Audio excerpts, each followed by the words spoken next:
Invité, le professeur Koumandoumbé III. La thématique, les guerres de succession dans les chefferies traditionnelles, mise en perspective avec un autre problème, celui de l'alternance présidentielle. Et est-ce que l'on n'est pas en face d'une crise structurelle des formes de la légitimité des pouvoirs? Le contexte, c'est dans l'actualité des querelles de succession dans la chefferie Banjoun, une des chefferies les plus importantes en pays bamileke, que les questions se sont mises à fuser. Qui est héritier? Qui désigne l'héritier? Comment le désigne-t-on? En d'autres termes, qui a droit au trône et qu'est-ce qui fait la légitimité d'un roi régnant? On s'apercevra alors, en déroulant les fils tordus de l'histoire du Cameroun, que les chefferies furent à la fois le fait de l'histoire propre des peuples d'Afrique, en même temps qu'elles seront des entités administrativement créées. D'où la question de savoir qui a désigné le chef. Question qui remonte peut-être à l'histoire de la violence et l'agression coloniale. Naturellement, personne ne voudra voir l'incongruité qu'il y a à ce qu'une instance nommée par le chef de l'État républicain règle ou arbitre les questions d'un pouvoir traditionnel qui est par définition atemporel. Atemporel vraiment, toute la question est là. Polémos, comme chaque dimanche, de 10h30 à midi et tous les mercredis, de 21h30 à 22h, ou du moins de 21h à 22h30, réussir à susciter une problématique à partir d'une controverse. Ici, la querelle de légitimité dans les chefferies et l'enjeu de la succession qui engendre une problématique. Comment peut-on gouverner entre deux modes culturels dans la dévolution du pouvoir et le chef est-il compatible avec la République? Polémos pour mordre à pleines dents dans le sujet, sans arracher des cris ou même des larmes à ceux qui sont ici, interpellés, discutés, querellés même. Polémos pour entrer dans le vif des débats de société, par exemple, lorsque le politique a du mal à subir sa mue par une différenciation structurelle des pouvoirs et que les chefferies traditionnelles sont otages des contradictions qui sont à l'œuvre au sein de la société camerounaise. Polémos pour engager dans la plus franche convivialité une maïotique de la discussion, sans jeter l'opprobre par-dessus le micro et encore moins sur le sujet. Polémos, enfin, c'est un temps d'antenne où vous, monsieur, vous dans la gouaille, les prises de position, les activités dérangent, suscitant dans les bars, les chantiers, les tournes d'eau, des pour ou des contre aussi systématiquement irréductibles les uns que les autres, c'est vous qui êtes mon invité. Koumandoumbé III, merci d'avoir bien voulu honorer notre invitation. Mais faut-il vous appeler Majesté, Docteur, Professeur, Prince? En tout cas, bienvenue sur la FM 93, Radio Equinox, un ton pour changer le ton. Merci beaucoup de m'avoir invité, Suzanne Kalaloubé, et je dis surtout merci à vos fidèles auditeurs d'être parmi nous, de vouloir prendre le temps de m'écouter, parce que je suis très fier de parler dans le cadre d'une radio camerounaise, parce que malheureusement je parle beaucoup trop dans le cadre des radios et télévisions étrangères, et je suis toujours très très fier de parler à mes compatriotes camerounais. Vous voulez donc dire que ça fait longtemps que vous n'êtes pas rentré au pays, ou bien que l'on ne vous a pas invité à une radio camerounaise? Je crois que l'on ne m'a pas invité à une radio camerounaise. Mais on va découvrir pourquoi on vous a pas invité. Alors, Koumandoumbé III, d'emblée une question. Vous êtes un républicain à la recherche d'une notabilité traditionnelle, et la question classique, peut-on être chef traditionnel et démocrate? Bon, d'abord, je ne suis pas à la recherche d'une notabilité traditionnelle. Je suis né chef. On est chef, on ne devient pas chef. Je suis devenu professeur, oui, au fil du temps, mais par ma naissance, dès le premier jour, je suis né prince et j'ai été destiné à être le chef des Bélé-Bélé, et c'est ce que je suis. Donc je ne suis pas à la recherche. C'est inscrit dans votre sang, vous Absolument. êtes un notable droit du sang, c'est à cause de cela que vous êtes chef. Et par toute l'éducation qu'on a reçue aussi dès le premier jour. Ce n'est pas tous les jours qu'un bébé, on le fait dormir dans le baobab, vous savez. Oui, naturellement, mais enfin, on pourrait s'étonner de ce que des gens qui veulent vivre dans la modernité, dans les républiques, s'accrochent à ce droit du sang, qui ma foi est rédhibitoire. Mais écoutez, l'une des plus vieilles démocraties, c'est la Grande-Bretagne. Et que je sache, la Grande-Bretagne est toujours une monarchie. Il y a la reine d'Angleterre est bien là. Ça ne veut pas dire que la Grande-Bretagne n'est pas un pays moderne. Tout au contraire. C'est la force. Les Britanniques tirent leur force justement de ces deux structures-là. Il y a leur structure traditionnelle qui est assurée. Dites à un Anglais qu'il n'y a plus la reine. Dites à un Anglais, mais vous avez bien vu ce que toutes les affaires autour de la princesse Diana, tout ce que cela a provoqué. Dites aux Anglais qui n'ont plus ça, eux qui sont les premiers démocrates dans le sens européen du terme. Oui, mais enfin, on peut considérer qu'ils se sont habitués tellement à la monarchie depuis 2 siècles que, ma foi, ça fait partie de leur univers. Donc ce n'est pas forcément une qualité.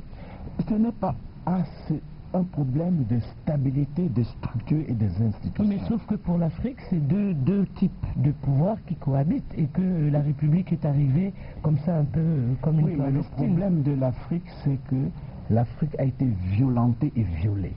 L'Afrique n'est pas elle-même. Et il est grand temps que l'Afrique se cherche et il est grand temps que les Africains sachent même qui ils sont. C'est ça notre problème. On va venir pour cela à la recherche de l'identité ou la construction identitaire africaine. Mais alors vous êtes germanophile, vous êtes professeur de sciences politiques et vous pensez pouvoir moderniser la tradition. On viendra tout à l'heure de façon un peu plus précise à vos intentions, vos ambitions. Germanophile, je ne sais pas. Vous n'êtes pas germanophile? Je suis germanophone. Comme je suis aussi francophone. Et vous n'êtes pas germanophile. Je suis anglophone. Mais pas germanophile. Moi, je suis quelqu'un, j'établis les ponts entre les peuples et entre les cultures et entre les hommes. Je pense que, en me qualifiant de germanophile... Je vous limite à un seul champ. Absolument. Absolument, parce que j'ai tellement d'amis français, j'ai tellement d'amis qui ne sont même pas européens, et c'est ça, établir ce pont entre les peuples, entre les hommes et entre les cultures. En tout cas, vous êtes docteur en 3e siècle d'allemand, en histoire, vous êtes écrivain, auteur de théâtre, et vous avez enseigné l'allemand pendant des années à des universités françaises. Vous avez vécu longtemps en Allemagne. Vous êtes parti, d'après ce que j'ai compris, à 15 ans faire vos études en Allemagne. Voilà, ma famille m'avait envoyé, dites-vous, en Allemagne à l'âge de 15 ans faire mes études et je venais de rentrer d'Europe depuis un peu plus d'1 an quand les anciens me firent part de la décision donc de vous consacrer chef à la mort de votre oncle, l'ancien chef supérieur Mwanga Kumambape. Oui, c'est-à-dire que je suis parti à l'âge de 15 ans en Allemagne, mais je n'étais pas le premier, hein. Le prince Alexandre Douala Mangabel était parti aussi très jeune. C'est comme le roi Douala Mangabel, lui aussi il est parti en Allemagne très jeune pour faire ses études. Donc, là c'est l'ancienne, disons la génération. Voilà, la génération ancienne. Disons de la colonisation allemande. Tandis que moi, vous étiez entre les deux, vous. J'étais entre les deux, et puis c'était quand même les premières années de l'indépendance. Mais il s'est fait que mon père m'avait toujours dit qu'il allait m'envoyer en Allemagne. Bon, il s'est fait qu'il était mort, mais je suis quand même parti à cet âge-là. Et j'ai fait donc toutes mes études secondaires en Allemagne jusqu'au baccalauréat. J'ai un bac allemand. Bon, donc je crois que je connais les Allemands. Je parle cette langue, j'écris aussi beaucoup dans cette langue. Et donc vous allez enseigner l'allemand dans les universités françaises? Oui, j'ai enseigné l'allemand français pendant longtemps. Pendant combien d'années? Vous savez, j'ai commencé à enseigner quand j'étais en 2e année de faculté parce que notre professeur est tombé enceinte, la femme qui nous enseignait, et puis les professeurs m'ont dit, est-ce que vous ne pouvez pas remplacer votre professeur? Et donc vous vous mettez à faire l'allemand? J'ai commencé à enseigner, j'ai enseigné à ma propre classe, hein, à la faculté de Lyon. C'est comme ça que j'ai commencé à enseigner, pratiquement en 1969, et jusqu'aujourd'hui j'enseigne. Mais je n'enseigne pas que l'allemand hein, en France, j'enseigne aussi les sciences politiques. Justement, c'est ce que je voulais dire. Vous ne vous contentez pas d'enseigner l'allemand, vous êtes aussi politologue, et vous allez politologue, vous enseignez les sciences politiques, oui. Vous êtes vous-même politologue, oui. Vous encadrez de nombreuses études sur les questions de pouvoir, oui. Les sociétés traditionnelles, oui. Les chefferies, sur la structure aussi des pouvoirs, la oui. Violence des pouvoirs, etc. Et oui. Vous écrivez énormément. Vous dites que vous commencez par écrire d'abord de la poésie, vous allez écrire beaucoup de poésie, oui, et puis des pièces de théâtre. Oui, c'est vrai. Oui. Alors, qu'est-ce qui fait, disons, cet éclectisme, appelons-le comme ça? Oh, je sais pas, hein, ça vient comme ça. Hein. Ça vient comme ça. Ça vient comme ça.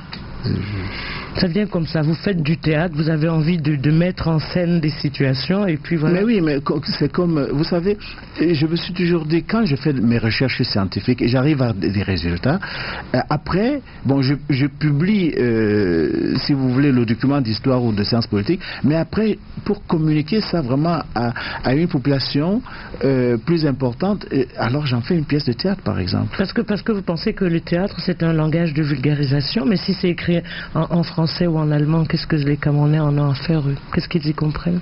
Ou bien vous tentez d'expliquer quelque chose à J'ai beaucoup écrit aussi en Douala. Hein. Vous avez beaucoup écrit en Douala. J'ai beaucoup écrit en Douala, mais le problème c'est que il n'y a pas les structures d'expression dans nos langues maternelles. D'ailleurs, je vais à partir de cette année essayer dans la Fondation Afrique Avenir faire à ce que les contes, par exemple, nos contes soient racontés dans nos langues. Mais moi, même si vous voulez, pourquoi j'écris en français ou en allemand, bon, je sais pas. J'utilise les langues qui sont à ma disposition.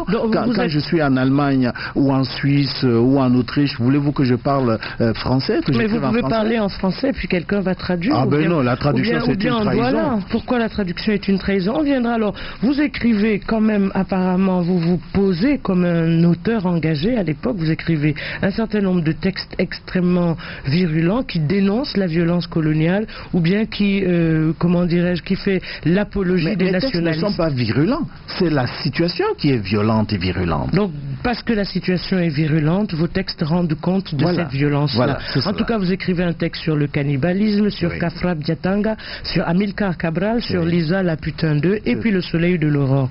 Autant de textes apparemment qui traversent justement les situations compliquées que vit le continent africain. Tout ça, c'est en Allemagne, et puis vous le présentez aussi là-bas. Non, ça, ce sont non, ces pièces-là, je les ai écrites en français. Non, mais vous les avez jouées en français en Allemagne? Vous les avez joués où? Ces textes-là ont été joués partiellement en France, même ici au Cameroun. Hein. Il y a une seule pièce qui a été jouée au Cameroun, Cannibalisme. Je me rappelle encore que certains me disaient, tes textes, tu sais, on ne peut pas toucher à ça ici, on ne peut pas les jouer au Cameroun. C'était à l'époque? C'était à l'époque. J'espère quand même que les temps sont en train de changer pour qu'on puisse jouer ces textes ici. Ce sont des textes que j'ai écrits au début des années 70. Alors, vous semblez être un auteur donc éclectique, prolixe, vous enseignez les sciences politiques, vous travaillez en quelque sorte de façon extrêmement rationnelle sur le pouvoir, et puis vous revendiquez, moi, Koumandoumbé 3, Djanéala, Sam de Bele Bele. Moi, Koumandoumbé 3, Djanéala, Sam de Bele Bele, c'est un texte qui est paru sous forme de livre blanc en mars 2003. C'est une affirmation, et si cette affirmation existe, c'est sans doute qu'en dessous, il y a eu querelle ou contestation de votre légitimité. Oh, ce n'est pas contestation de ma légitimité, c'est-à-dire que quand je suis rentré d'Europe en 1980, en 1981, les vieux m'ont donné le pouvoir, ils m'ont pour la succession, ils m'ont désigné, ils ont fait tout ce qu'il fallait faire traditionnellement sur mon corps. Bon.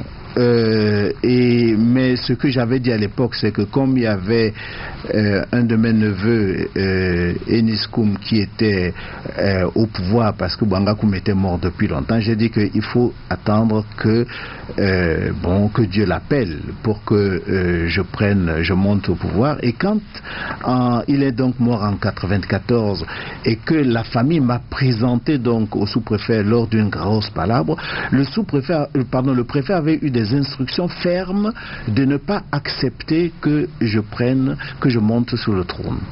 Et à ce moment-là, les choses se sont compliquées. Donc vous voulez dire que le préfet intervient dans la gestion d'un pouvoir dans lequel en réalité il n'a pas de prérogatives, il ne comprend même pas grand-chose. Des formes traditionnelles du pouvoir. Absolument. Mais malgré tout, c'est la décision du préfet qui va faire que c'est le fils d'Enis qui est aujourd'hui le prince, le chef des Belles et Belles.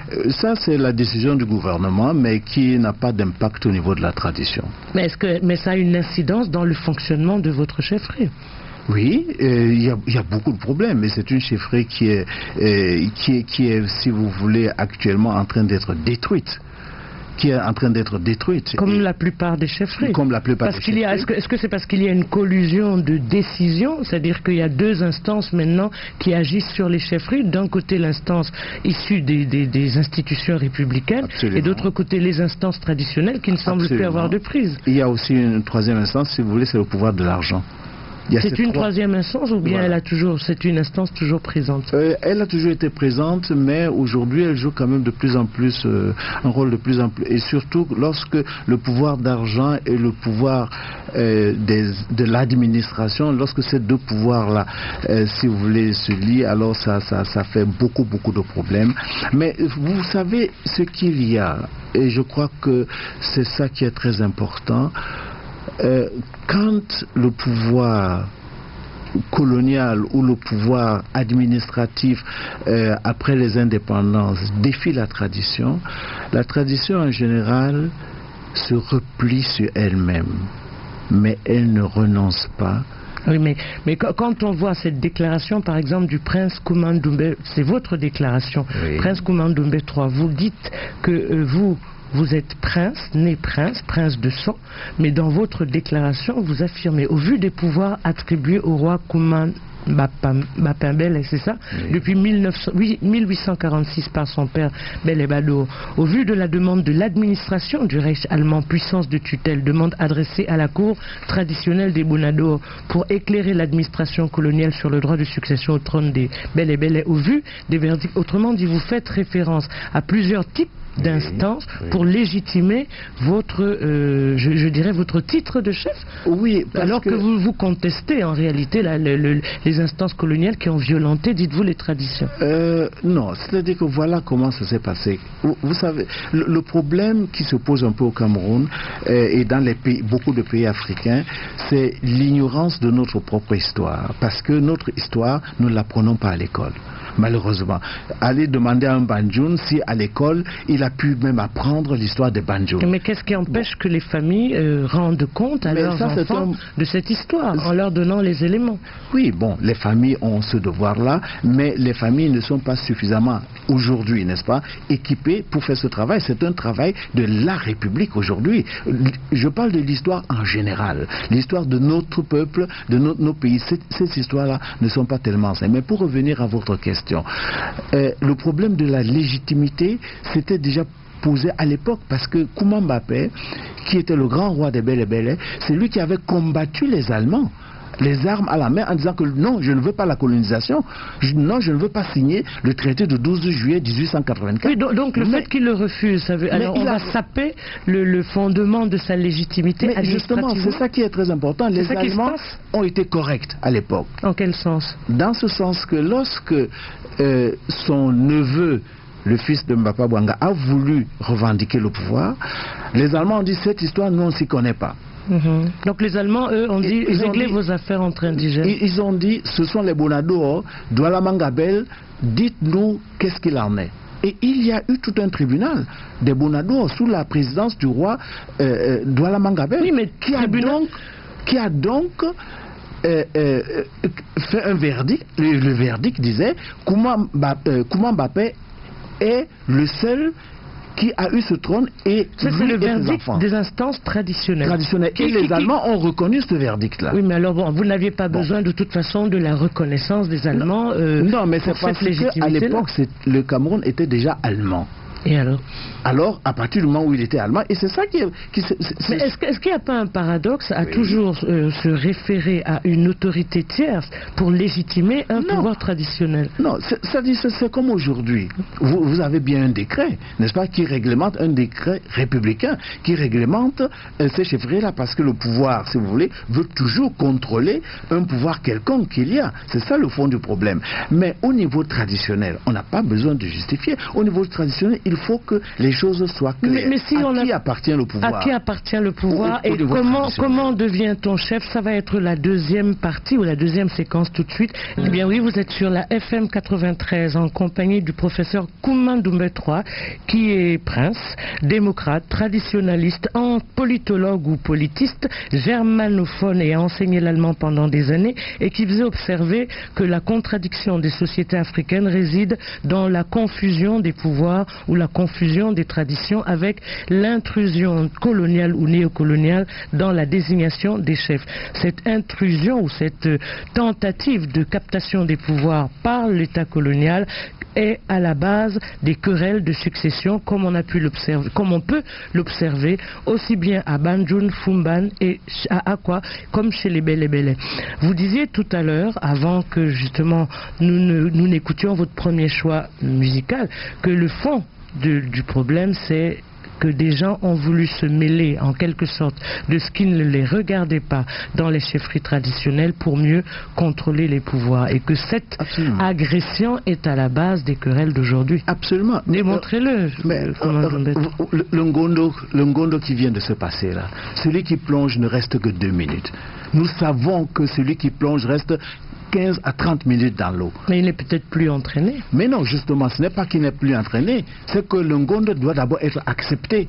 Il n'y a pas que ce que vous voyez avec les yeux, il y a plus que cela. Et justement, et c'est ça qui est important. Quand les gens qui ne comprennent pas viennent se mêler des choses qui ne les regardent pas, voilà la réponse. Oui, mais alors, donc vous voulez dire que les crises dans les chefferies traditionnelles, par exemple, alors chez les Bélé Bélé, vous nous avez dit un peu ce qui s'est passé.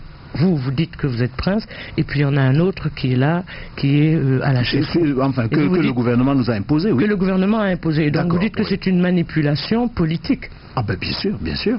Donc vous voulez dire que le gouvernement choisit ses princes et ses chefs? Et est-ce qu'il peut les choisir ex nihilo? Il peut les choisir, mais ils ne vont pas régner, c'est tout. Ils seront là, mais ils n'auront aucun pouvoir. Et l'histoire l'a démontré. Ils n'auront aucun pouvoir sur leur communauté. Ils n'auront non seulement aucun pouvoir, ils seront là, mais ce sera un vide de pouvoir, où chez nous, au niveau de la tradition, ils deviennent fous. Et je crois que l'histoire, ça s'est tellement répété dans l'histoire, et celui qui insiste, mais tant pis pour lui. Oui, mais là, quand vous restez dans la tradition. Prenons par exemple la question de la succession. En fait, c'est qui doit désigner l'héritier. Comment ça se passe en réalité? Disons chez les Bélé Bélé, à Banjul, chez les Bamileke ou à Fumban. Est-ce que vous en avez une idée? Comment ça se passe? Qui désigne le chef? Vous disiez tout à l'heure qu'on est chef, on ne le devient pas. Voilà. Alors qu'est-ce qui fait que maintenant on peut désigner un chef, un héritier, etc. Il peut y avoir des situations de confusion. Et quand il y a des situations de confusion, comment ça se règle? Mais il y a souvent des situations de confusion. Vous savez, nous disons par exemple en Douala, Mouna Mouisse, Mouna Boudou. C'est-à-dire? Par exemple, bon, l'enfant du jour, l'enfant de la nuit. C'est-à-dire que c'est un petit cercle qui sait de tous ces princes-là qui est vraiment qui. Mais alors, qui est vraiment issu du père. Du sang. Qui est vraiment issu du sang. Donc pour vous, c'est clair, on est prince que de sang. Mais bien sûr. Bon, mais imaginons donc une chefferie. Ça, c'est pas au niveau maintenant de la démocratie moderne, ça c'est autre chose. Non, ok, c'est la monarchie, mais imaginons une situation où il y a donc plusieurs princes de sang, ça peut exister. Bien sûr, il y en a toujours. Il y en a toujours. À cause de la polygamie, de toute façon, il y a toujours plusieurs princes de sang. D'accord. Donc dès l'instant où il y a plusieurs princes de sang, comment les questions se règlent? Je veux dire les questions de la désignation du chef. Parce que par exemple à Banjul, vous disiez peut-être que ce qui se passe à Banjul est une illustration de l'imbrication des différents nœuds. Il y a plusieurs princes de sang, mais qui va désigner en dernière instance? Il y a toujours plusieurs princes de sang, parce que même si le prince n'a qu'une seule femme, il peut avoir plusieurs enfants. Et donc ces enfants-là, alors voilà comment ça se passe. Je crois que c'est d'abord une histoire de famille. Vous, le père, vous connaissez vos enfants. Et souvent, vous savez, celui-là est capable de faire telle chose. Celui-là est capable de faire telle chose. Quand je vais partir, je voudrais que celui-ci, par exemple, administre les finances de la famille. Celui-ci, j'aimerais bien que c'est lui qui règle les conflits dans la famille. Celui-ci, j'aimerais que c'est lui qui règne, enfin, qui soit celui qui coordonne l'ensemble. C'est vous qui connaissez vos enfants. Mais quand quelqu'un vient de l'extérieur et il vient maintenant désigner que c'est tel ou tel enfant, c'est là où le désordre commence. Mais c'est pour reprendre peut-être le pouvoir d'une chefferie qui avait échappé. Mais ça fait partie des luttes politiques. Absolument, mais nous l'avons connu depuis la colonisation. Le roi Musinga, par exemple, au Rwanda, il a été destitué parce qu'il refusait justement toute cette colonisation-là, il refusait l'évangélisation, etc. On l'a destitué, on a mis son enfant qui avait 17 ans. On l'a mis au pouvoir, lui, on l'a exilé. Donc moi, si je vous comprends bien, il y a trois sources de légitimité pour un chef, voire pour un héritier. Première source, le droit du sang. Seconde source, vous le disiez tout à l'heure, un père peut percevoir des qualités de management, appelons ça comme ça, chez un de ses fils, plus que chez tel autre, et considérer que celui-ci peut être son héritier. Et lorsque le père maintenant a dit c'est toi, c'est toi et toute ta descendance. Les autres n'ont plus droit. Donc c'est le roi régnant désigne son héritier, voilà, sur la base de critères que lui seul connaît, qui lui sont propres, voilà, qui sont nécessairement arbitraires. Voilà. C'est à prendre ou à laisser, voilà, puisque la filiation, l'héritage, la succession se fait selon le droit du sang. Exactement. Et les autres frères, même les enfants des autres frères n'ont pas le droit maintenant de venir revendiquer. Et c'est ce qui s'est passé avec Kouma Mbappé. Mbappé dit, lui a donné le pouvoir et Kouma Mbappé a régné quand son père était encore vivant. Mais pour que les autres ne revendiquent pas, oui, il faut que leur situation soit satisfaisante. Or les luttes de pouvoir impliquent toujours... Il y a plusieurs choses, il n'y a pas que la chefferie. Oui. Nous avons par exemple, vous pouvez être ce qu'on appelle le Djania. Mais le Djania, vous pouvez aussi être le Sangwaboua, ce n'est pas la même chose. Mais alors, qu'est-ce qui explique ces querelles, ces tensions entre fils d'une même famille régnante pour avoir la chefferie, alors qu'on peut considérer que la chefferie c'est presque une coquille vide de pouvoir? Aujourd'hui. Oui, mais justement aujourd'hui ça apporte quoi? Bon, alors ça c'est une autre question. Mais je voudrais peut-être encore donner un exemple, oui, très important. Le prince René Mangabel, qui est au pouvoir aujourd'hui en Djonjo. C'est le prince Alexandre qui lui a donné le pouvoir. Et le prince Alexandre... Alors, dites aux auditeurs qui est le prince Alexandre pour le prince René. Le prince René Douala Mangabel, c'est lui le chef, le prince bel actuel à Djonjo. Donc le prince Alexandre, c'est son le prince Alexandre Ndumba Mangabel, c'était donc lui qui a régné avant. Il lui a donné... Il y avait beaucoup de conflits, il avait un fils, mais il a tué son propre fils, je ne veux pas entrer dans cette histoire-là, et il a donné par écrit le pouvoir à René, qui n'est pas son fils. René est le fils de Aïtel. Et le prince René a pris son frère Aïtel, il lui a dit, tu signes qu'après ma mort, tu ne vas pas revendiquer le pouvoir que je suis en train de transmettre à ton fils. Dans cette chefferie, les rois régnants ont pris des balises pour structurer, disons, les problèmes de succession. Absolument. Donc, il n'y a pas de guerre de succession, non, par exemple. Il ne devrait pas y avoir. Et c'est ce qui s'est passé aussi chez les Belles et Belles. Oui, mais on a pris ces balises. C'est ce qui s'est passé, vous avez pris ces balises, mais finalement, elles ont explosé face à la pression de l'administration. Face à l'administration, parce que l'administration a ses intérêts. L'administration a ses intérêts et c'est l'administration qui a apporté le désordre. Et moi, je lance un cri d'alarme à l'administration de la République aujourd'hui. Arrêtez de vous mêler dans les chefferies. Non, laissez-moi dire, oui, c'est un cri d'alarme parce que moi, je suis professeur de sciences politiques et je crois que j'ai fait mes preuves. Mais ce qui est important aujourd'hui, c'est que l'Afrique a un besoin urgent de renaître. Et nous ne pouvons pas renaître si nos bases traditionnelles sont mais est-ce qu'on peut renaître des cendres alors que les structures traditionnelles avaient un sens historique? Oui. Vous qui êtes professeur de sciences politiques, on peut considérer que ces usages n'ont plus de sens au XXIe siècle parce que les sociétés ont évolué. Pourquoi elles n'ont plus de sens? Expliquez pourquoi elles auraient un sens. Elles ont un sens parce que justement, oui, l'Afrique a perdu plusieurs guerres. Elle a perdu plusieurs sens. Mais l'Afrique a pu résister grâce à sa culture. C'est par la culture que jusqu'aujourd'hui, l'Afrique a pu résister. Oui, mais est-ce que la culture, c'est la chefferie traditionnelle avec le pouvoir presque autocratique du chef? Non, autocratique, je crois que c'est exagéré. Je crois que c'est exagéré. Parce que les notables, normalement, doivent avoir une puissance très importante à la chefferie. Pour que, justement, le chef ne soit pas celui qui est omnipotent. Ça, c'est très très important. Dans notre culture, le contre-pouvoir est toujours venu des familles qui ont envoyé des notables. Aujourd'hui, les chefs se permettent de nommer les notables. Ce sont les familles qui envoient les notables auprès du chef. Quelle famille envoie les notables auprès du chef? Bon, maintenant... C'est-à-dire, il faut expliquer brièvement, peut-être aux auditeurs, comment ça fonctionne une chefferie selon vous, et puis montrer combien ce fonctionnement s'est délité à cause de l'évolution de la société. Oui. Comme j'ai toujours dit que la chefferie, c'est une histoire de famille. Et donc, il n'y a pas qu'une famille. Il y a une famille, si vous voulez, d'où sort le chef. Mais il y a toutes les grandes structures qui existent, qui envoient auprès du roi leur représentant, qui est donc un grand notable. Et ces notables ont un pouvoir important. Dans l'Afrique traditionnelle, comment cela se passait? Et vous savez, j'ai été au Rwanda après le génocide. Parce que je voulais comprendre, enfin, on m'avait envoyé, parce que c'est le gouvernement allemand qui m'avait envoyé au Rwanda pour expliquer qu'est-ce qui s'est passé, pour voir comment est-ce qu'ils peuvent maintenant reprendre la coopération avec ce Rwanda qui avait été détruit. Et les vieux, vous savez, ils m'ont expliqué ceci. Ils m'ont dit, vous savez, aujourd'hui, il n'y a plus de contre-pouvoir. Ils m'ont dit, ce que vous faites là avec les Blancs à Kigali, nous, on n'est pas là-dedans. Parce qu'à notre époque, il y avait de contre-pouvoir. Le roi avait... Non, laisse-moi s'il vous plaît finir ça. Le roi avait ses notables. Et quand le roi ne marchait pas comme il fallait, les notables l'appelaient. Il lui dit, attention, ce que tu fais là, la population se plaint, ce n'est pas bon. S'il continuait, il appelait une deuxième fois. La troisième fois, il lui disait, écoute, on t'a averti pendant 3 fois, maintenant tu bois le lait. Oui, mais et le lait empoisonné.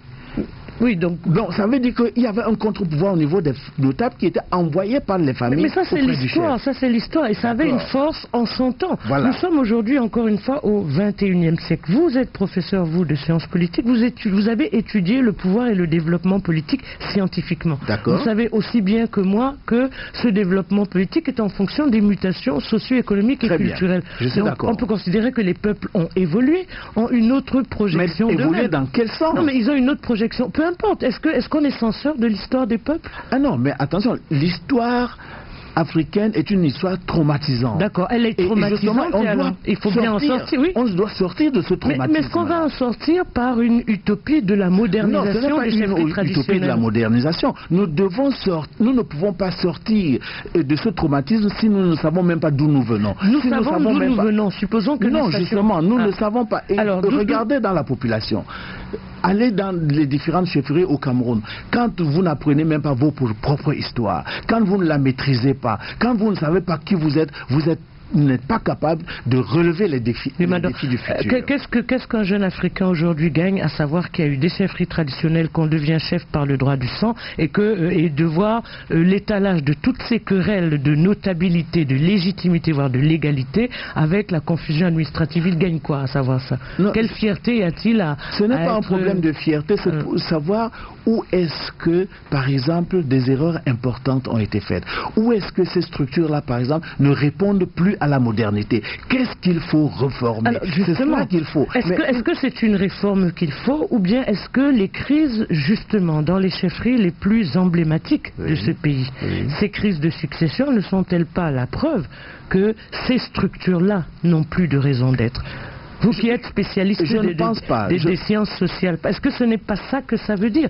La succession, les crises récurrentes, c'est toujours la même chose. Des Belle à Banjul, de Fumban à Akwa, c'est toujours la même chose. C'est qui est héritier, qui a accès au trône. C'est toujours la crise de légitimité des pouvoirs des chefs. Alors, quand il y a une telle constance... Alors, il faut que le pouvoir traditionnel et le pouvoir républicain acceptent de s'asseoir et de voir comment est-ce que nous pouvons faire pour que ce pays avance. Mais lorsque ce dialogue n'est pas possible et que le pouvoir administratif impose seulement parce qu'il a effectivement le pouvoir d'imposer, alors là, les gens ne s'y reconnaissent plus. Et quand les gens ne se reconnaissent plus dans quelque chose, ça ne peut pas marcher. Donc en fait, il y a une relation, selon vous, entre, on pourrait dire, le système politique et la crise dans les chefferies traditionnelles, qui sont un autre ordre du politique. Mais ce n'est pas, je ne veux pas accuser les instances administratives d'aujourd'hui. Ça vient de la colonisation. C'est la colonisation qui a introduit ça, pour bafouer le pouvoir traditionnel et pouvoir imposer le pouvoir colonial. Jean-François Bayard disait dans son fameux livre là, sur l'État au Cameroun, il décrivait les modalités à partir desquelles on a construit ce que lui il appelait l'État moderne camerounais. Et on l'a construit en décapitant. En décapitant en fait les autorités politiques traditionnelles.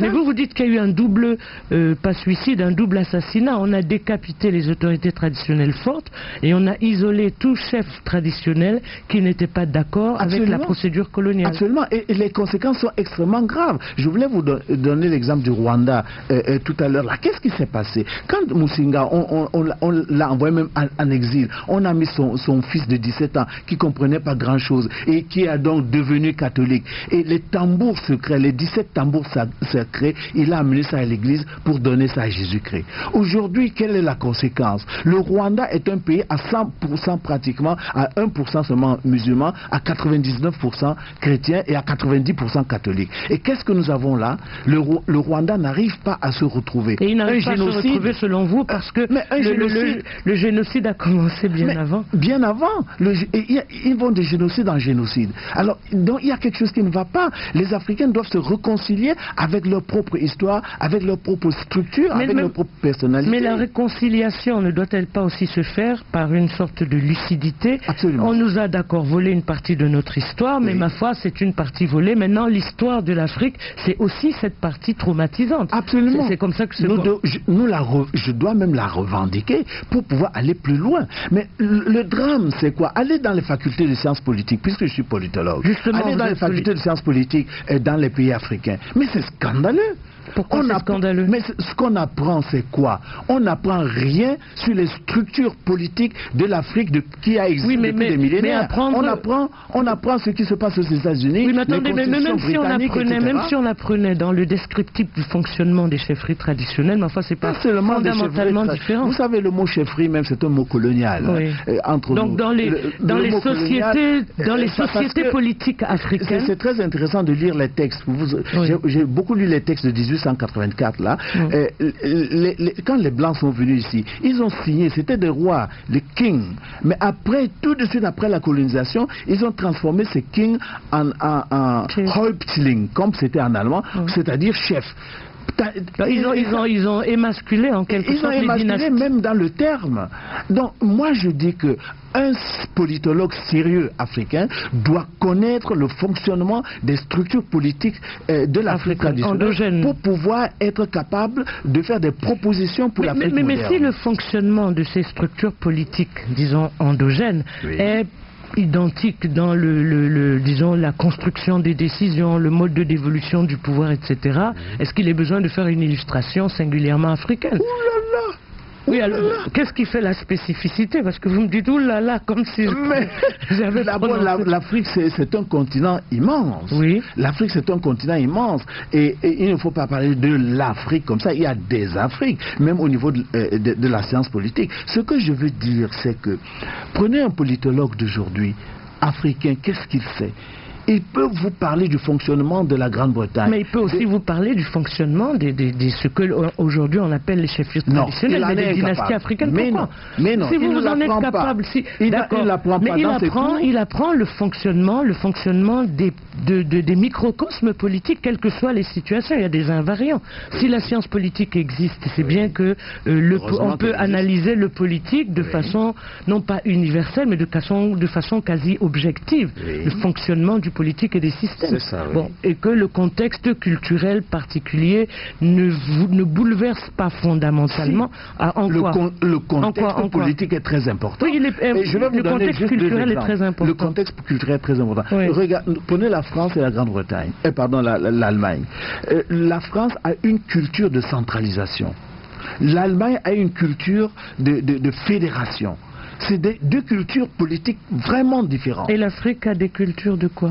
Et justement... Vous qui avez étudié donc l'Afrique, et je crois que... Disons les Afriques, restons au Cameroun. Je crois que l'Afrique ou le Cameroun a une culture de multination.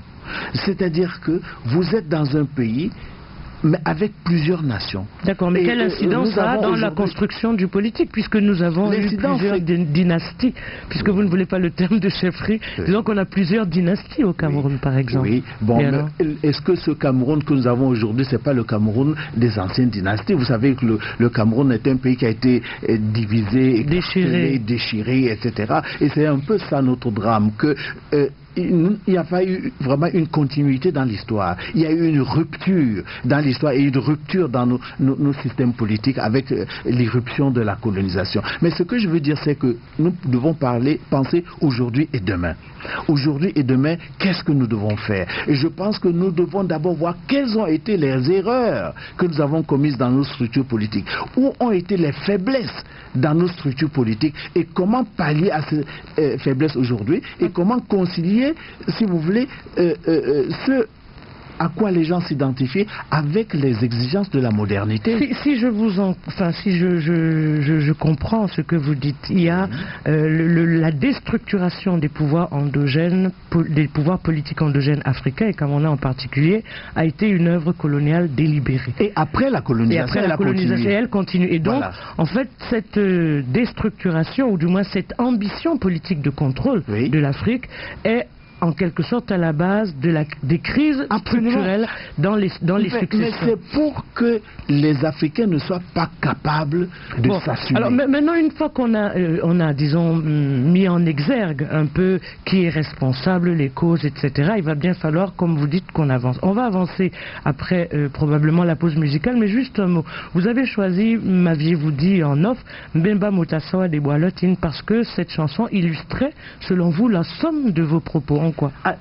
Mais Boalotine, c'est pour ça que je vous ai dit, aujourd'hui, celui qui entre dans le fleuve ne reste même plus 2 minutes. Parce qu'en réalité, les portes sont fermées. Vous savez, un vieux m'a dit quelque chose. Qu'est-ce que ça veut dire? Là, on est dans le mysticisme. Les portes sont fermées, allez-y. Mais alors, vous croyez que le Ngondo, c'est seulement plonger, c'est tout? Il faut d'abord qu'on vous ouvre la porte. C'est une question de croyance. Si la porte est fermée, vous rentrez tout de suite.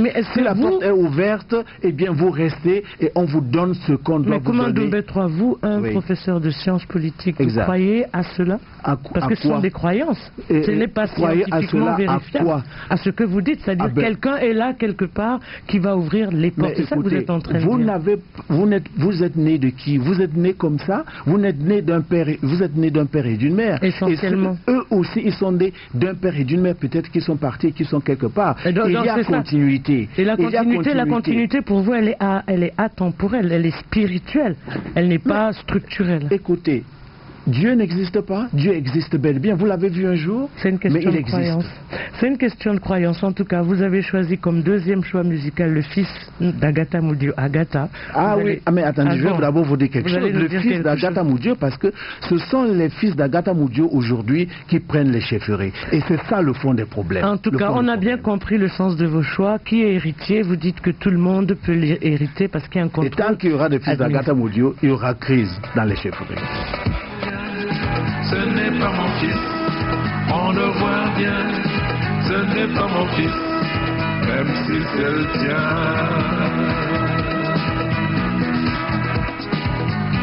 Ah, ma mère avait bien raison, hein. Elle avait bien raison lorsqu'elle me répétait, fils, ta femme là, elle t'en fera voir de toutes les couleurs, c'est moi qui te le dis.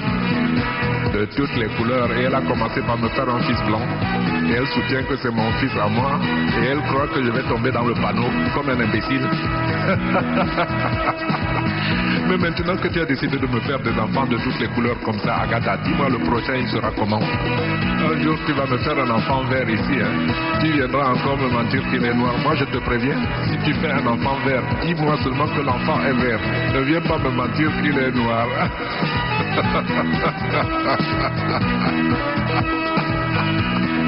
Des enfants de toutes les couleurs. De toutes les couleurs.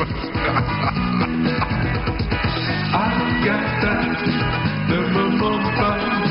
Agatha, ne me mens pas. Ce n'est pas mon fils. Tu le sais bien. Ce n'est pas mon fils. On le voit bien. Ce n'est pas mon fils. Même si c'est le tien.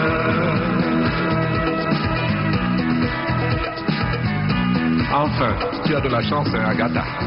Tu as de la chance parce que c'est le roi Salomon lui-même qui m'a dit qu'il faut garder cet enfant et le considérer comme mon propre fils. Car un enfant, qu'il vienne du ciel ou de l'enfer, qu'il soit blanc ou noir ou jaune ou même rouge, un enfant c'est toujours un enfant. Je te dis que tu as de la chance, Agatha. Mais attention, ne viens plus me mentir. Hein, Agatha, Agatha, Agatha, Agatha. Agatha, ne me mens pas. Agatha, ne me mens pas. Ce n'est pas mon fils, tu le sais bien. Ce n'est pas mon fils, on le voit bien. Ce n'est pas mon fils, même si c'est le tien.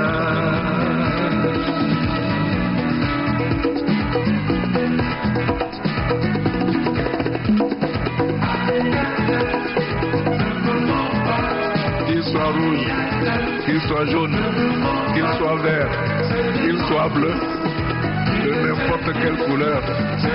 Un enfant, c'est toujours un enfant. C'est ce que le roi Salomon m'a dit. Ah ouais, Agatha.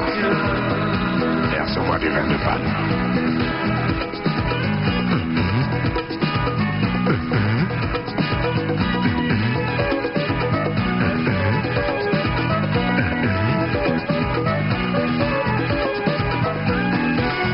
D'où qu'il vienne, du ciel ou de l'enfer, un enfant, c'est toujours un enfant. Alors, Agatha, tu ne peux pas me tromper. Verse-moi encore du vin de palme. Vous êtes bien sur la FM 93 en compagnie de Kouma Ndoumbe 3, professeur d'allemand, politologue, germanophone, auteur de nombreuses pièces de théâtre et actuellement revendiquant que c'est lui à qui revient le trône des Bel et Bel. Kouma Ndoumbe 3 a montré pendant les 30 ou 40 minutes au cours desquelles nous venons de discuter que les contradictions que l'on peut observer au sein des chefferies traditionnelles, les contradictions liées à la succession, sont les conséquences de l'histoire perturbée de l'Afrique et de la collusion, si on peut dire ça comme ça, des pouvoirs qui se sont superposés au fur et à mesure du temps. Entre pouvoir atemporel et pouvoir temporel, les chefferies traditionnelles qui en réalité étaient des dynasties ont bien du mal à résister à la pression du temps. Mais pour Kouma Ndoumbe 3, la pression du temps, ça ne compte pas. L'Afrique doit revenir à ses traditions et s'appuyer sur elles. Et l'illustration de cette chanson qu'il vous a proposée, Agatha, c'est pour lui. Il y a beaucoup de fils d'Agatha Mundio qui sont chefs. Autrement dit, il y a beaucoup de bâtards mis entre guillemets et pas de toute façon péjorative, qui revendiquent une chefferie qui ne leur appartient pas parce qu'on ne devient pas chef, on est chef.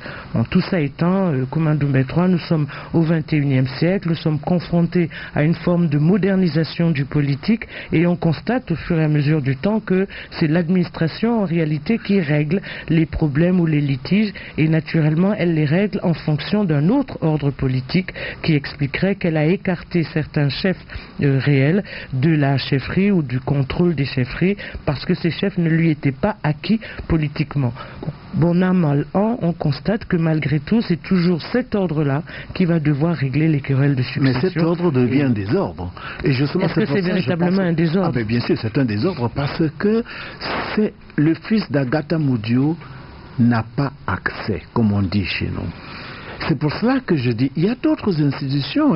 On peut devenir député, on peut devenir conseiller municipal, on peut devenir ministre, on peut devenir tout ce qu'on veut au niveau républicain. Mais il y a des zones où ça ne marche pas. Si vous n'êtes pas mon fils, je ne vous ouvre pas la porte pour gérer ma famille. C'est de ça qu'il s'agit. Et tant que ça va continuer, il y aura du désordre. Mais est-ce que les gens ne vont pas se reconnaître? On voit bien que... et l'Afrique est patiente, vous savez. Pendant la colonisation, nous avons eu ici au Cameroun, pendant les maquis, pendant les périodes de maquis, vous savez, beaucoup de chefs dans la région Bamileke ont été destitués. Et on a mis, le pouvoir colonial a mis des chefs vraiment qui pouvaient supporter la colonisation à ce moment-là.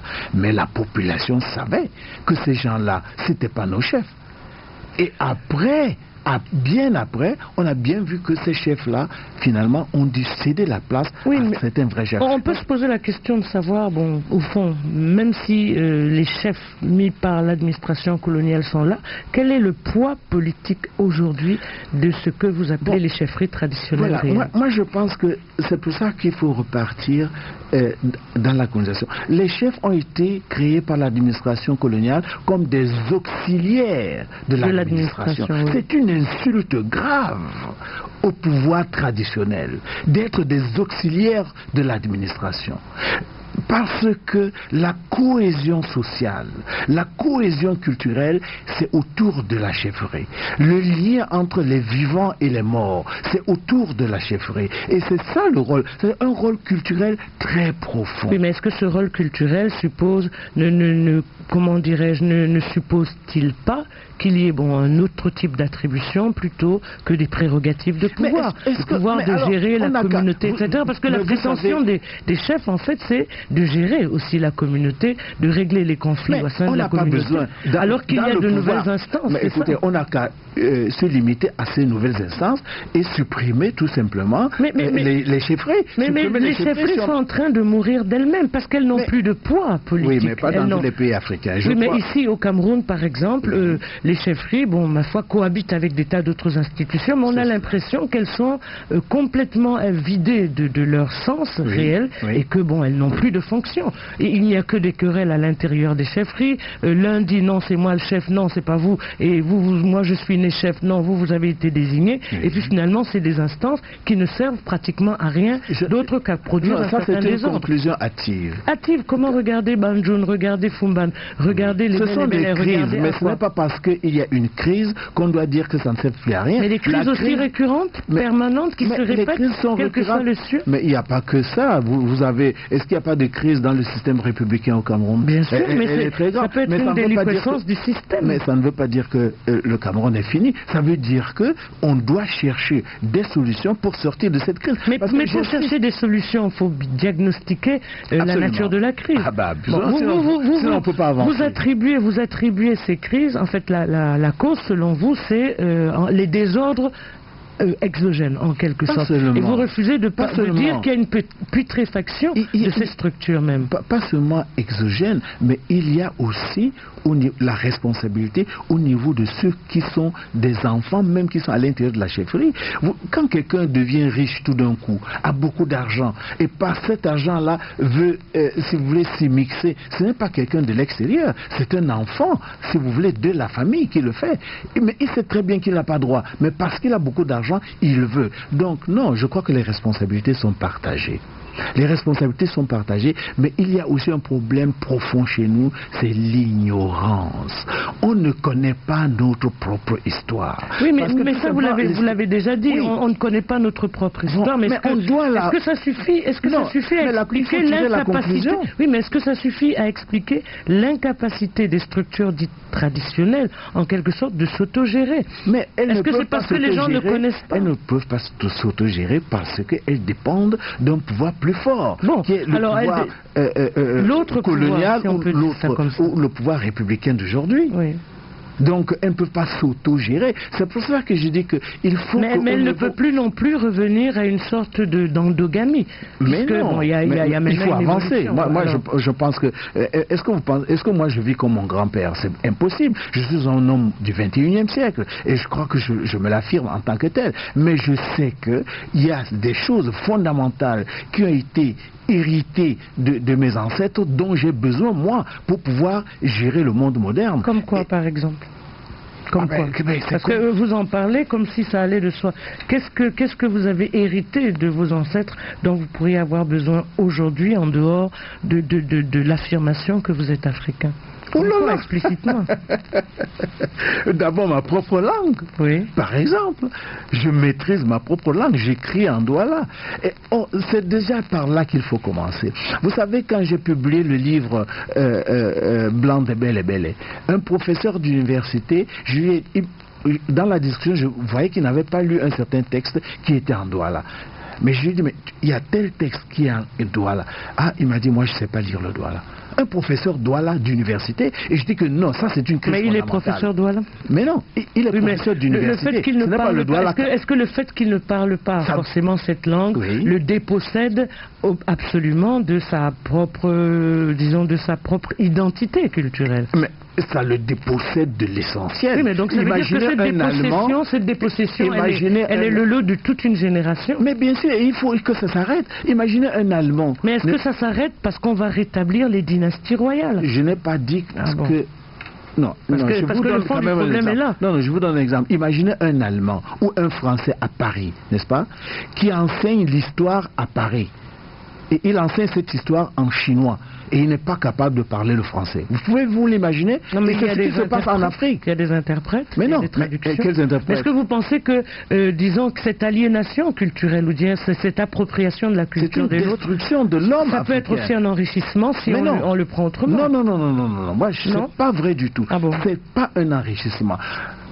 C'est une dépossession. Un Africain qui est dépossédé de sa culture africaine et qui va seulement, n'est-ce pas, qui a la culture française, européenne, etc., c'est un pauvre mec. D'accord. C'est un pauvre type. Oui, mais- Parce que, prenez un Allemand ou un Français qui a appris le chinois et le japonais, il s'enrichit, mais il n'a pas perdu sa culture, il n'a pas perdu sa personnalité. Mais on ne peut pas continuer simplement à pleurer sur Mais cette je ne perte-là. pleure pas, je dis qu'il faut revenons faire.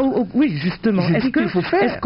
Est-ce que l'on fait en revenant à des structures traditionnelles qui Il faut les avaient un moderniser. fonctionnement vertical? Alors, vous allez nous expliquer comment est-ce qu'on peut, c'est ça qui me semble un peu paradoxal dans Oui. votre discours. C'est ça. Comment un politologue, un scientifique, pense qu'on peut moderniser des structures qui sont nées dans le contexte d'une époque, avec l'histoire d'une époque, et les retransposer dans une autre époque en croyant qu'on peut leur donner la vie de cette époque.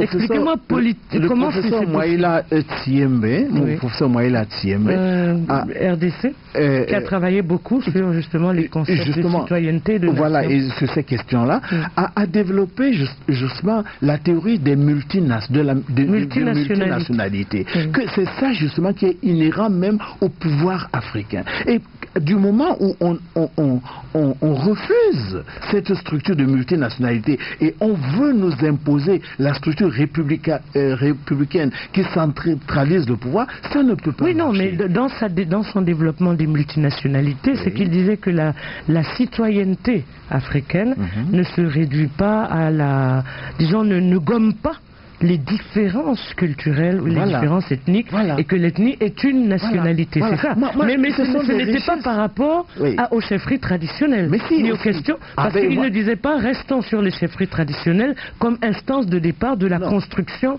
de la nouvelle Encore une identité fois, je pense citoyenne. que les chefferies traditionnelles ne doivent pas. Je dis que moi, je vis pas à l'époque de mon grand-père. Je vis à l'époque, je vis au XXIe siècle. Donc, il faut que je vois au niveau de ces structures-là, par exemple, comment elles peuvent répondre aux attentes du présent. Oui, mais alors, comment peuvent-elles répondre aux attentes du présent si elles ne prennent pas en compte, par exemple, le désir individuel des gens d'être entendus, liberté d'expression, d'opinion, pluralité de formes, modernité, égalité homme-femme, etc. Oui. Comment des structures qui avaient un sens à une époque peuvent-elles être transposées ou modernisées? Ce sont très graves. Ça veut dire que dans une chefferie traditionnelle moderne, il n'y a pas pluralité de langage. Mais puisque la chefferie traditionnelle fonctionne comme une cour du roi, où la parole du chef et du roi est sacrée, même s'il y a les notables qui viennent l'inspirer. Pourquoi est-ce qu'on peut moderniser ça? Non, encore une fois, je ne peux pas vivre comme mon grand-père. Et je crois que moi, je suis connu pour être quelqu'un qui ouvre le débat. Et c'est pour ça que j'ai créé toute une fondation à Bonabéry qui s'appelle Afrique à venir. Et les gens viennent, je crois, du monde entier parce que le débat est permanent. Oui, le débat est permanent. Mais les structures d'ordre restent les mêmes. Vous dites, je suis chef ou prince Bélé Bélé. Et ça ne change pas parce que je suis né comme ça. Non, ce n'est pas parce que je suis né, j'ai quand même été désigné. Oui, j'ai quand même été désigné par des structures. Alors, mais qu'est-ce que vous allez moderniser dans une structure ancienne qui correspond, il y a 2 siècles, à quelque chose dans le fonctionnement des sociétés africaines? Mais pourquoi vous n'allez pas réformer la structure de la reine d'Angleterre? Ça ne m'intéresse pas. Ce qui m'intéresse, c'est le pays où je suis et qui est confronté à des problèmes d'autorité, de légitimité, de l'égalité, il faut les régler. Oui, je suis d'accord et je suis vraiment enchanté de vous entendre dire que la Grande-Bretagne, ça ne vous intéresse pas, que c'est le Cameroun qui vous intéresse. Alors, allons-y. Il faut que le Cameroun se modernise. Il faut que le Cameroun aille de l'avant. Mais le Cameroun ne peut pas aller de l'avant si les gens disent nous voulons vivre au XVIIIe siècle. Ça, ce n'est pas possible. Oui. Mais alors, le Cameroun ne peut pas aller non plus de l'avant si les gens disent mais tout ce qui s'est passé là, ce n'est pas important. Non. Allons seulement de l'avant. Non, la question c'est ce qui s'est passé est passé. Et maintenant, où en sommes-nous? C'est-à-dire, qu'est-ce que nous... Ce qui est passé, d'une certaine façon, est passé. Même si on en a connaissance, c'est passé. C'est-à-dire, on ne recommence pas l'histoire.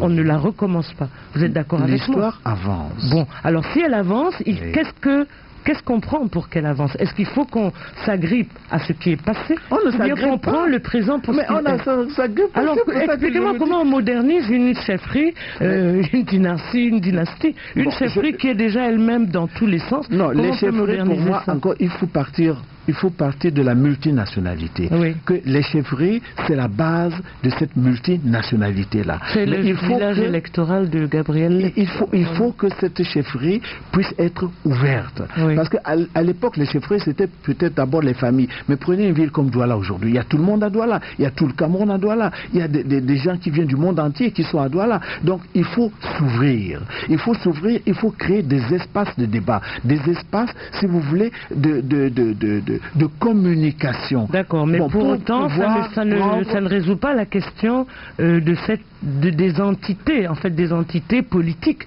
Non, ça veut dire la forme qu'elles doivent avoir. Je crois que il ne faut pas tout confondre. Je dis bien qu'il faut créer des dynamismes nouveaux au sein de ces chefferies-là. Il faut des gens dynamiques, enfin, pas seulement une personne, parce que même le roi, il n'est jamais seul. Il faut qu'il ait quand même des structures qui permettent ce dynamisme-là. Il y a les problèmes de développement très graves. Il y a des problèmes, ce dont on parle, le sida, il y a des maladies. Mais est-ce que la chefferie a encore, j'allais presque dire, une territorialité reconnue? Est-ce que les citoyens ou les Camerounais aujourd'hui se revendiquent d'abord d'appartenir à une chefferie ou ils se revendiquent d'autres espaces identitaires? Il y a d'autres espaces identitaires, mais l'Africain, pas seulement le Camerounais, l'Africain s'identifie jusqu'aujourd'hui encore à son terroir. Oui, mais est-ce que le terroir, le terroir, est-ce que c'est la chefferie? Mais le terroir s'identifie à la chefferie. Oui, mais par exemple, moi, je ne m'identifie pas à la chefferie du tout. Parce que je suis républicaine, je suis démocrate au XXIe siècle. Bon, pour moi, ça devient du folklore que de m'identifier comme sujet d'un roi. C'est le folklore qui se passe. Tandis que vous allez vous identifier à la chefferie le jour où vous aurez vos femmes Sawa, vous aurez une chefferie où... Par exemple, vous aurez des débats permanents, par exemple, au niveau des journalistes. Vous aurez, c'est-à-dire des structures de communication. Mais à quoi ça me sert alors qu'il y a des espaces publics nouveaux qui me permettent de m'exprimer? Il y a une culture Sawa. Et si vous n'avez pas cette culture Sawa, il vous manque quelque chose. Mais est-ce que tous ceux la culture Sawa n'est pas assumée par la République, justement. Comment vous pouvez dire ça? Donc, mais je le dis parce que c'est comme ça. La République n'arrive même pas à assumer la culture camerounaise. Vous avez vu un centre culturel camerounais au Cameroun. Mais si c'est des centres culturels dans lesquels on vous ressasse... Non, mais vous avez les centres culturels camerounais, allemands, etc. Mais je dis que la République n'arrive pas à assumer la culture au Cameroun. Ce sont les chefferies qui assument? Que ce soit maintenant les chefferies, ce sont des entités du terroir qui assument encore cette culture-là. Et les chefferies, c'est une responsabilité primordiale pour les chefferies. Est-ce qu'il n'y a pas une confusion? Vous parlez d'entité territoriale, c'est une chose, et d'entité administrativo-politique que sont les chefferies. Un chef a une fonction politique et d'organisation de la cité. Moi, je pense que dans... Est-ce que ce n'est pas une confusion dans les Non, pour me comprendre bien, je crois que dans la République d'aujourd'hui, les chefferies devraient d'abord avoir un rôle essentiellement et profondément culturel. C'est-à-dire, donc ça veut dire que le chef n'a plus de prérogatives de gestion de sa communauté. Mais c'est ça, il n'a plus des attributs de pouvoir qu'il eut alors que les chefferies étaient des dynasties. Oui, attention, nous sommes dans la République. Donc nous sommes attention, moi je suis républicain. Oui. Nous sommes dans la République et c'est important que la République ait le pouvoir au niveau de l'ensemble. Okay. Et c'est pour cela que je pense pense que les chefferies, ce qu'on appelle les chefferies traditionnelles, doivent vraiment être l'endroit où on vit pleinement la culture de ce terroir. Mais dans ces cas, pourquoi revendiquer le trône? Si ce qui compte en réalité, c'est, je dirais, un espace identitaire et culturel. Mais cet espace identitaire, il faut bien qu'il soit symbolisé par quelque chose. Cet espace identitaire, il ne va pas être symbolisé justement par un arbre ou quelque chose. Il faut quelqu'un qui, par si vous voulez, par ses origines et par sa maîtrise de cette culture, est capable de la communiquer et de la gérer. Il s'agit bien d'un problème de gestion. Donc vous supposez, vous, qu'il y a une sorte de monopole de la connaissance. En fait, un roi est forcément un sachant. Non. Et qu'il est seul habilité à pouvoir... Ah bon? Je vous ai donné l'exemple du Rwanda avec le roi et les notables. Non, il est là pour gérer. Il peut même être pas très intelligent, mais il faut que toutes les structures qui sont avec lui en face un grand chef. Ça aussi, c'est possible. Alors, donc, pour vous, la modernisation, ce que vous appelez la modernisation des chefferies, enfin, vous allez pouvoir le développer tout à l'heure, hein, pour nous expliquer comment est-ce qu'on peut moderniser les chefferies. Mais ce qu'on peut retenir là, c'est que vous dites qu'il y a des entités culturelles qui sont aussi les chefferies. Ces entités doivent être conservées pour ce qu'elles sont productrices de signes culturels et permettent une reconnaissance identitaire, mais la République, malgré tout, les lois de la République réglementent l'ensemble des ordres politiques. Oui, mais il faut qu'il y ait aussi des courroies de transmission. Alors ces courroies de transmission, il faut qu'il y ait des courroies de transmission, parce que si la chefferie fonctionne vraiment, il faut qu'elle injecte dans la République, n'est-ce pas? Et si vous voulez, le sucre fondamental. Qui serait? Ah ben qui serait, mais vous ne pouvez pas faire la politique si vous n'avez pas de culture.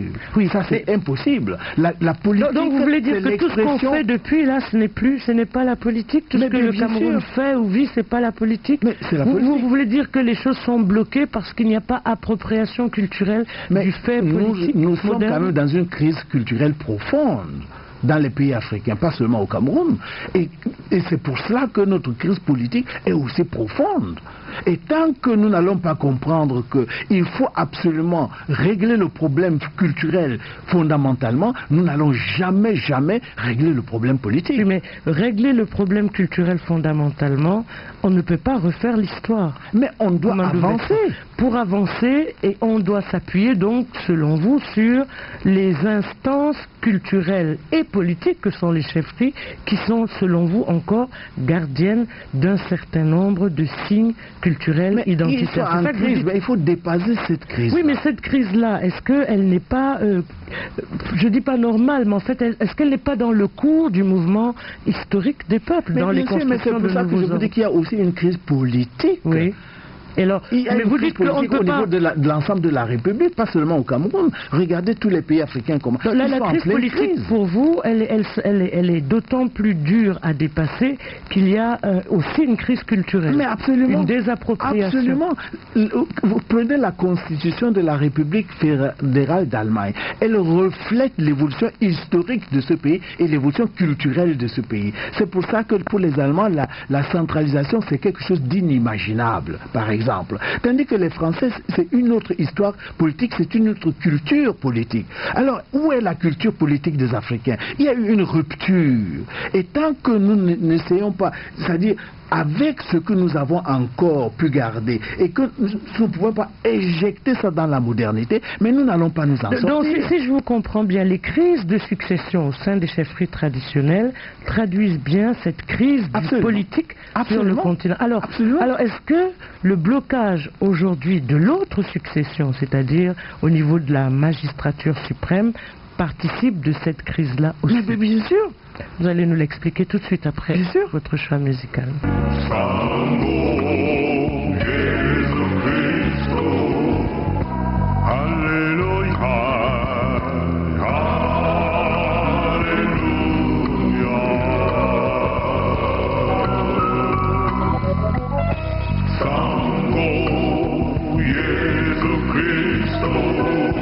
Vous êtes bien sur la FM 93 en compagnie de Kouma Ndoumbe III, politologue, germanophone, auteur de plusieurs œuvres théâtrales et de poèmes.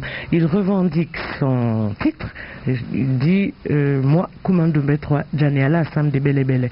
L'essentiel de son argumentaire repose sur la violation coloniale qui a dépossédé l'Afrique de ses propres repères et selon lui la crise aujourd'hui dans les successions, les crises de succession dans les chefferies traditionnelles peuvent être liées à une autre crise politique plus forte, mais que le fondement de ces crises, c'est le fondement de la crise culturelle, c'est-à-dire la difficulté pour les Africains de savoir d'où ils viennent et où est-ce qu'ils en sont eux-mêmes.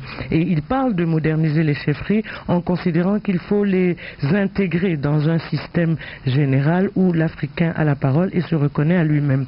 Nous sommes quand même confrontés, Kouma Ndoumbe III, à un autre type de problème de succession et où on a vu que les présidents africains dans l'Afrique moderne, dans la construction de l'État moderne, surtout au Cameroun, ont été désignés, cooptés et lorsqu'ils étaient élus, c'était un vote plutôt rédhibitoire qui visait à renforcer une norme. En 1992, il y a eu la première élection pluripartite, nous a-t-on dit, 97-2004, et on constate qu'un chef d'État, celui qui a été désigné par Ahidjo, le premier président camerounais, reste encore aujourd'hui l'héritier. Là aussi, il y a une autre querelle de succession qui serait à rapprocher, selon vous, aux guerres de succession qu'il y a dans les chefferies? Oui, vous savez, je pense qu'au-delà du Cameroun, il faut voir l'Afrique dans son ensemble. Je pense que les années 60 ont été un échec pour les combattants de la liberté ou les combattants des indépendances africaines. Très souvent on dit que mais nous sommes devenus indépendants. Mais dans quoi est-ce que les Africains sont devenus indépendants? Je crois que, et c'est ça le drame de l'Afrique jusqu'aujourd'hui, c'est que l'Afrique n'arrive pas à s'assumer elle-même. Elle n'arrive pas à contrôler son pouvoir. Vous avez dit, Ahidjo a eu le pouvoir, mais par qui? Est-ce que ce sont les Camerounais qui ont donné le pouvoir à Ahidjo? Comme on a nommé des chefs, donc voilà. On a continué à nommer.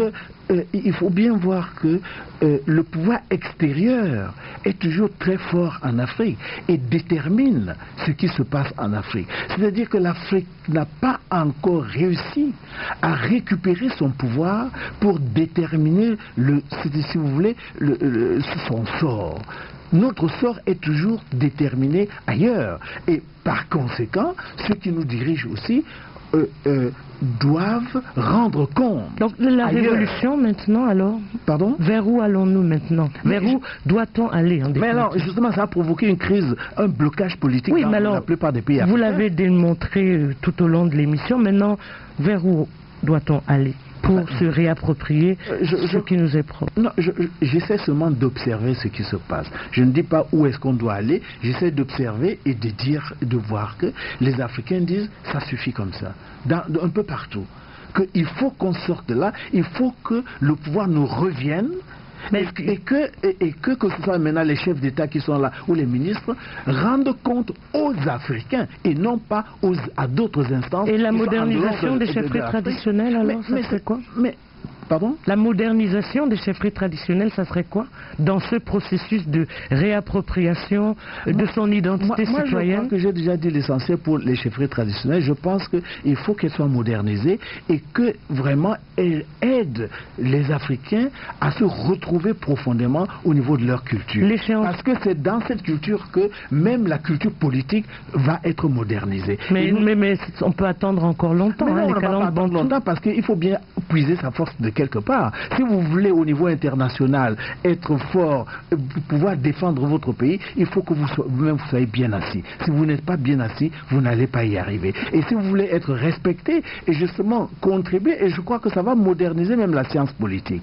Vous allez voir que d'ici 30-50 ans, la science politique va être modernisée par les apports justement de toute cette crise structurelle en Afrique. Et je crois que c'est ça l'avenir, et c'est ça, ça sera l'une des grandes contributions des Africains. Mais ce que l'on constate quand même, c'est que dans cette crise structurelle, même du politique ou de la science politique, les Africains n'ont pas beaucoup apporté en dehors de, comment vous l'appelez, de ce Zaïrois Moi la tienne. Très peu de politologues africains,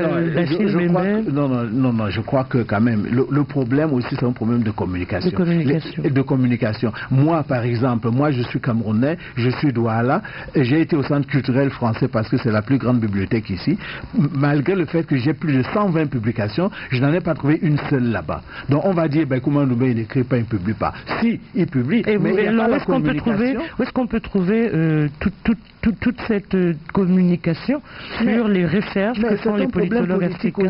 Oui, mais donc vous avez fondé, d'accord, il y a des problèmes, mais vous avez une fondation Afrique Avenir qui est aussi une bibliothèque dans laquelle on peut trouver des livres. À Douala, ici à Bonabéry, il y a quand même presque 7000 livres qu'il y a. Donc en fait, en attendant que la révolution se fasse, vous participez aujourd'hui à donner des outils aux Africains pour comprendre la révolution, je ne sais pas si c'est la révolution qu'il faut, mais le fait que des Français, des Allemands, etc. viennent passer 6 mois, 9 mois à Afrique Avenir, à Bonabéry pour écrire leur thèse, je crois que c'est déjà une petite contribution qui nous permet d'aller plus loin. Eh bien merci Koumandou Mbe III, malheureusement les plus belles choses ont toujours une fin. Je vous remercie. Merci d'avoir bien voulu participer à notre programme. Les questions de succession ont été abordées par Jean-François Bayard dans son livre L'État au Cameroun. Il y montrait comment et sur quelles élites le pouvoir colonial a construit les États africains modernes, puis comment celui-ci s'automisant, il a utilisé les contradictions des ambitions des cadets sociaux. Il reste que le guerre de succession est récurrente au sein des chefferies, témoigne de la désuétude d'un mode de dévolution du pouvoir et d'un droit du sang qui n'est pas si clair que cela. Reste que l'autre succession est bloquée, elle, par une loi électorale qui met à l'épreuve la concurrence et où les candidats pour l'élection présidentielle sont légion, chacun étant persuadé d'être l'autre prochain chef. 7 candidats au bas mot pour la succession à Biya. Bien sûr, le système de référence est différent. Polémos, comme chaque dimanche, de 10h30 à minuit et tous les mercredis, de 21h à 22h30, réussir à susciter une problématique à partir d'une controverse. Madame, monsieur, restez sur les programmes de la FM 93, Radio Equinox. Koumandou Mbe III, merci et au revoir. Merci beaucoup aussi. Au revoir. À la mise en onde, Belmondo. Quant à moi, Suzanne Kalalobé, je vous remercie de rester fidèle à nos programmes. À dimanche.